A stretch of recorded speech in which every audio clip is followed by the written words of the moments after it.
امریکی انٹیلیجنس نے صدر ٹرمپ کا ایرانی میزائل اور ڈرون صلاحیتیں ختم کرنے کا دعویٰ غلط قرار دے دیا۔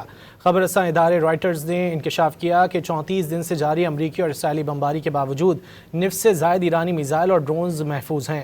امریکی کروز میزائلوں کے ذخائر میں تشویشناک حد تک کمی کے باوجود ایران کا خطرہ کم نہ کیا جا سکا۔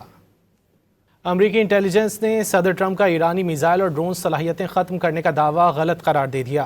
خبر رساں ادارے رائٹرز نے انکشاف کیا کہ 34 دن سے جاری امریکی اور اسرائیلی بمباری کے باوجود نصف سے زائد ایرانی میزائل اور ڈرونز محفوظ ہیں۔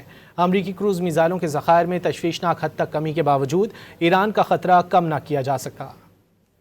امریکی انٹیلیجنس نے صدر ٹرمپ کا ایرانی میزائل اور ڈرون صلاحیتیں ختم کرنے کا دعویٰ غلط قرار دے دیا۔ خبر رساں ادارے رائٹرز نے انکشاف کیا کہ 34 دن سے جاری امریکی اور اسرائیلی بمباری کے باوجود نصف سے زائد ایرانی میزائل اور ڈرونز محفوظ ہیں۔ امریکی کروز میزائلوں کے ذخائر میں تشویشناک حد تک کمی کے باوجود ایران کا خطرہ کم نہ کیا جا سکا۔